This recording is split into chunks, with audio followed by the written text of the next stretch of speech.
Ça a été un écrivain hors pair pour moi, en tout cas, avec La légende de Sadio. C'est le premier livre que j'ai lu, j'étais en primaire, je crois. Et c'est un auteur qui m'a beaucoup marqué, beaucoup inspiré, parce que j'écris aussi. Un jour, peut-être, ça sortira. Ça sortira, mais j'écris aussi. Et aujourd'hui, j'ai envie de parler un peu de toutes ses œuvres. On en a connu plein. Il en a à peu près 38, oui, 38. Il a fait des nouvelles, des romans, des chroniques, il a écrit des préfaces pour des livres. Il a eu plein de récompenses. Il a été même classé en 2002 par un magazine français parmi les 100 personnages qui font bouger la Côte d'Ivoire. Wow. C'est quelqu'un qui était très impliqué dans la culture, très impliqué dans son travail, qui a accompagné beaucoup d'auteurs comme Onzata Ouattara, pour laquelle il a même écrit une préface dans un de ses livres. Et donc, c'est vraiment un auteur qui, son départ est... Parce qu'on pensait justement à l'inviter sur notre plateau. Si, oui, on pensait faire une émission. C'est vraiment un coup dur pour nous, pour tous ceux qui aiment la lecture, pour tous ceux qui ont aimé ses œuvres.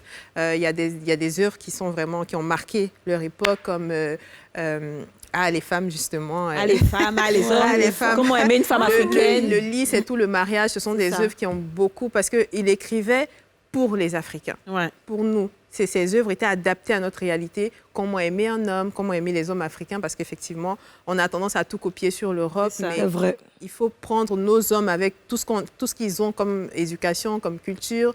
On est dans une société très patriarcale, les hommes aiment le respect, les l'honneur, donc vraiment, il donnait beaucoup de conseils aux femmes, il y avait beaucoup d'œuvres aussi de fiction, mais qui collaient toujours à la réalité. Toutes ces œuvres collaient vraiment à notre société africaine et à la réalité.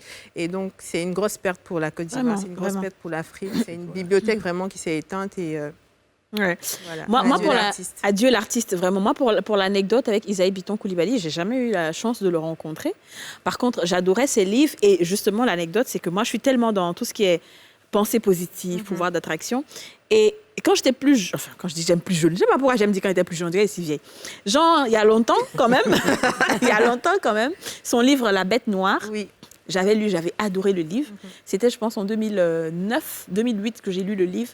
Et en 2009, j'aimais tellement le livre, j'étais tellement obnubilée par le livre, là, je connaissais tout dans le livre.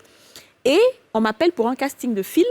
Et on me dit que je dois jouer la série Extrême Obsession, qui est une adaptation du livre. Tu vois? Et j'ai joué le même rôle de Sarah, la fille que j'aimais dans le livre, la Pembèche. Là.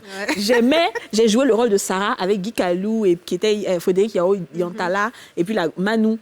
C'était incroyable. Donc quand j'ai vu ça, je dis, ouais, tout ce que tu veux là, tu peux vraiment avoir. À défaut de connaître l'auteur. Exactement. Et après ça, j'ai jamais pu le rencontrer. J'ai juste joué la série qui a été superbe. Les gens ont aimé la petite Sarah. Mais c'est parce que le livre là, j'adorais, quoi. Et puis franchement, c'est venu à moi. Donc vraiment, on présente nos sincères condoléances à toute sa famille. C'est un homme qui restera à jamais gravé dans nos mémoires. Franchement, moi, je l'aime beaucoup. Donc